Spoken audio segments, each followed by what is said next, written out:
Hello, and happy 3/11, everybody. The anniversary of when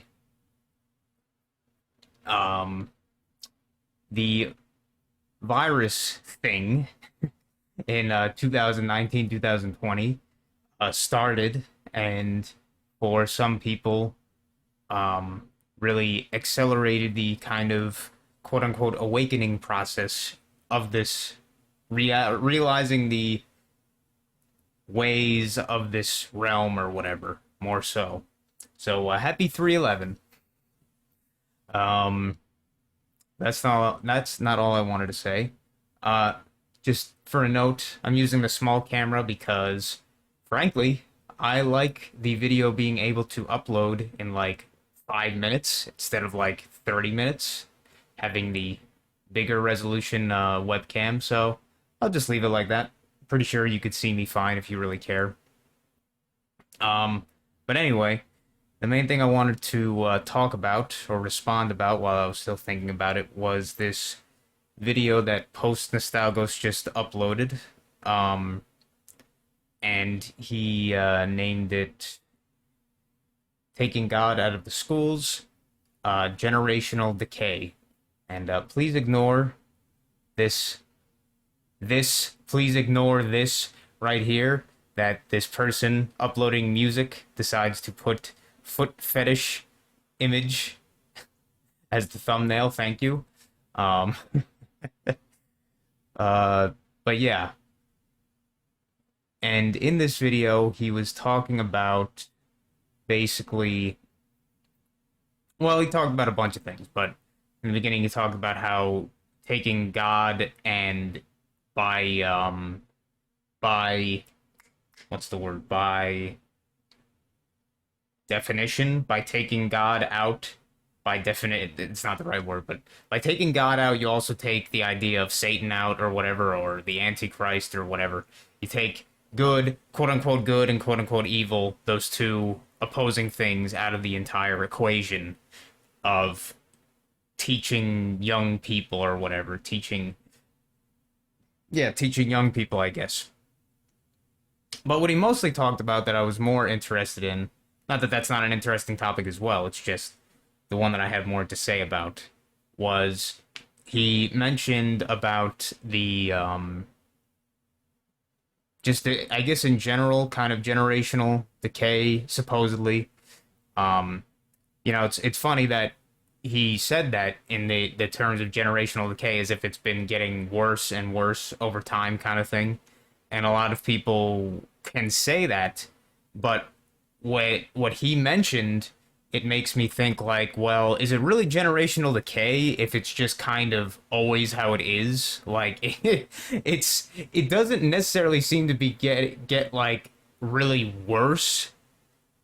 I'd say it just kind of our perception of that measurement changes, I guess, because as you were saying, is that like the I think they called them the silent generation, was stupid names for the generations, but I guess before the boomers' parents, uh, the children of the boomers, their grandparents would be called the silent generation, and who even knows what before that it was called, but basically saying that the silent generation did not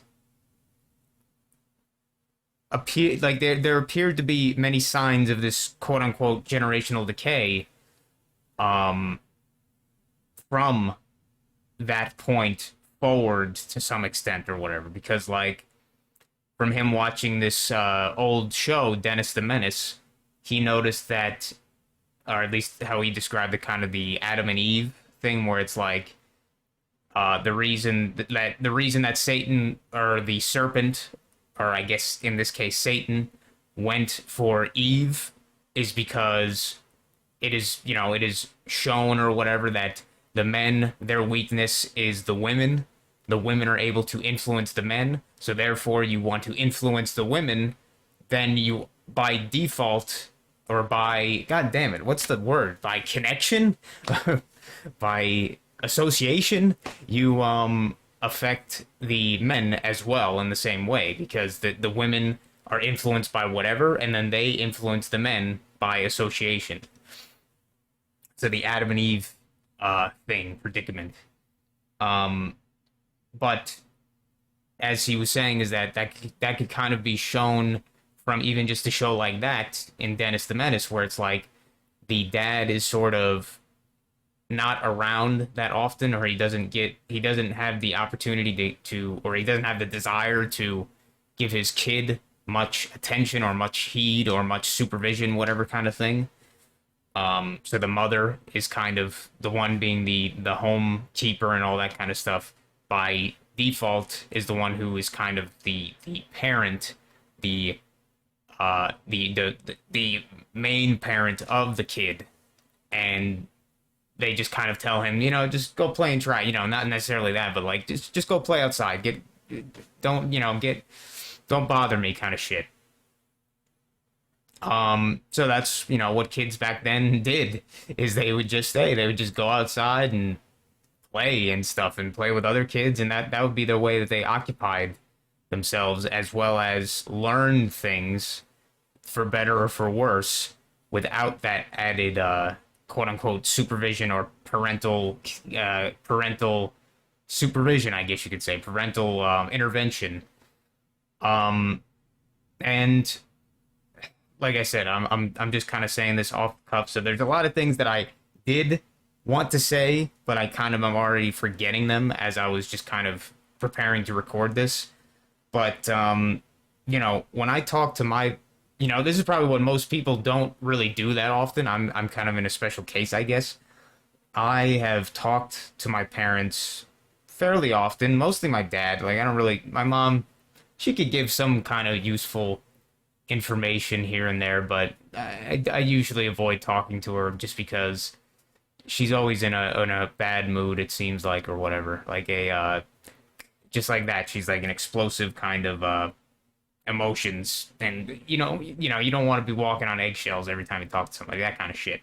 But mostly talking to my dad, and the way that he describes his childhood is very similar to, say, something like that to some extent. Like, Leave It to Be, that they would just, as young adults, they would be, and as younger kids, not so much like 5 and 6 year olds, but probably like 10, yeah, 9, 10, that kind of stuff. Older, a little bit older than that. They were just kind of going out and playing with friends because their parents had a good amount of kids. What was my dad's case? It was like four. Yeah, I think it was four kids. Yeah, four kids, and my mom, her side had like six. I think it was six kids. So yeah, it was a lot of kids for the one family kind of deal.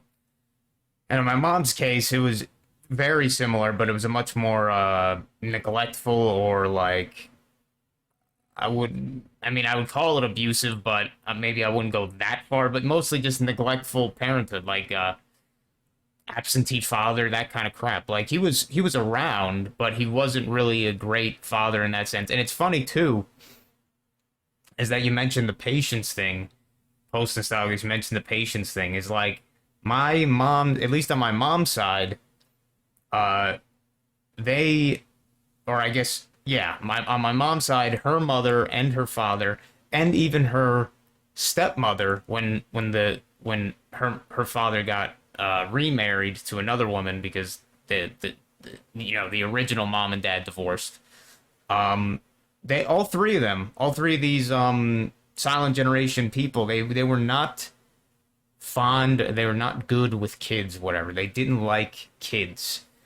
So they treated their children more like friends than their kids. They treated them in a way that they shouldn't really treat them, in that it was the wrong kind of relationship that they treated them with. They were treated their kids like friends, not so much as their kids. So they didn't really properly like take care of them and look at them in that kind of way.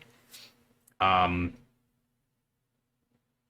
and my dad, I think, from what I saw, my dad's side, my or his mother and his father, they weren't really like that as much. Then again, I don't know how they were with um them when my dad was a kid and his siblings and stuff. So I don't know necessarily how they were in that sense.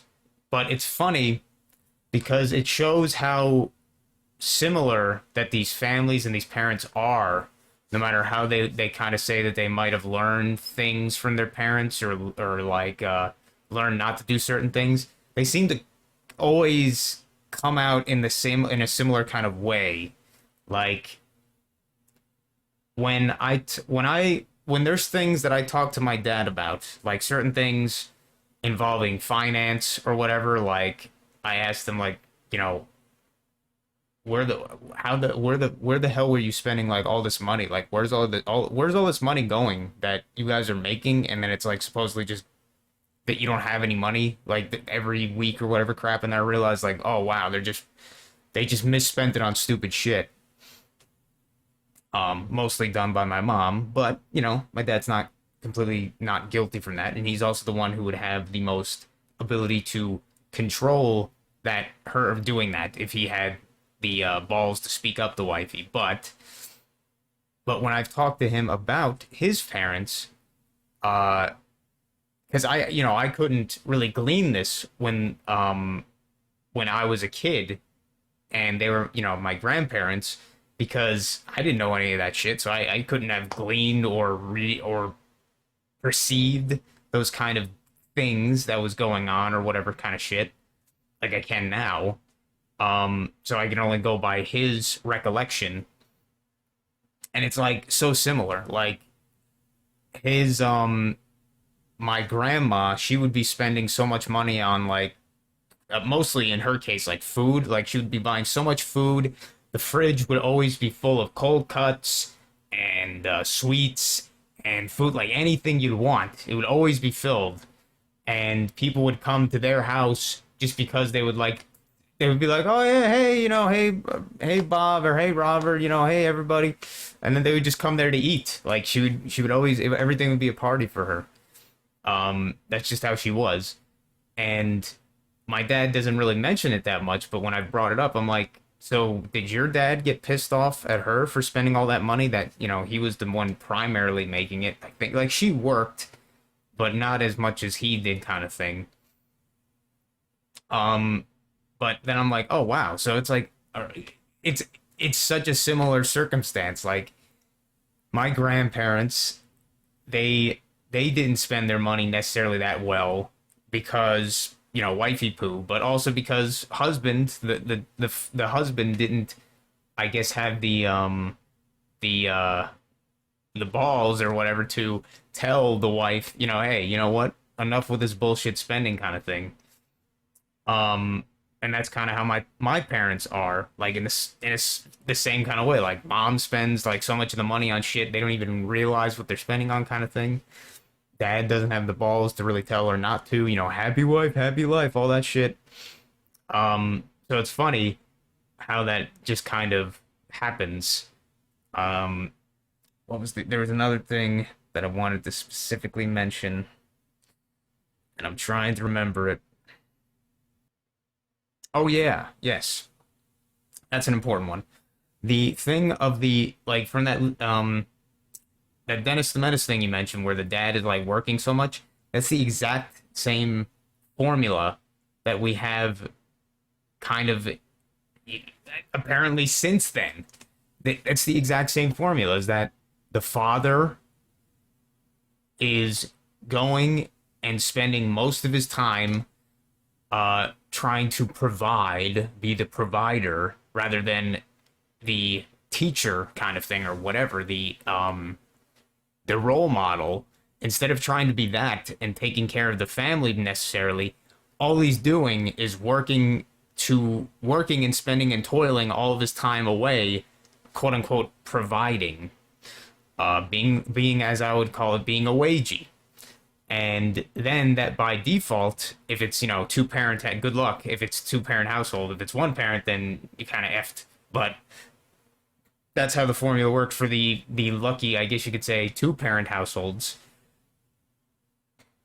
But that by default then is like, oh, so the husband is going and providing, but that means that so then the kids are kind of left being raised by the mother. If, even if that, sometimes the mother, now they're just being raised almost entirely by the crappy school system and the government and shit like that. Which, it's, hey, it's the perfect formula, I guess you could say, the perfect formula for kind of effing up kids. Is, have the father be the quote unquote provider, which means that he's almost never going to be home when the kid is home, or they're going to be either sleeping or whatever crap. They're not going to be able to really be with each other that often, and interact that much. Besides maybe on the weekends, maybe. But then the mother is the one the mother is the one who is, I guess you could say, I don't even prescribe to the whole evolution shit, but I'm just gonna be saying it in that kind of way. Like, evolutionarily, the mother is there as the one who takes care of the kids when they're the most young. When they literally provide with stuff like feeding them with breast milk, taking care of them. They're probably the most generally patient for stuff like just taking care of them when they're in the most early age. And but then when the kid is able to feed themselves or whatever, they're able to more take care of themselves in that sense, like physically, and they're less defenseless or whatever. Um, then it should be passed on somewhat mostly to the father in a way to take care of them after that, or like teach them. At least that's how I would look at it. But that's not how it works. That's not how it works in this kind of society. We live in a society. Instead, the mother is the one who takes care of them through most of those years, even the pre whatever the teen years and shit like that, is the father still being a wage the entire time and all that crap, providing. Um, and then the rest of that the gaps are filled with the government bullshit school system, mind control, terrible system. So those gaps are filled with that. So the kid is kind of raised in the most like worst kind of possible way, by design. At least how I would look at it. Like, while these teachers are not, I guarantee none of them, just like with what Matt says with some of the stuff, they don't know that they're not like actively trying to hurt to the kids. They think that, they think in their naive NPC minds or whatever, they think that they're there helping kids when they're really doing the opposite. Um,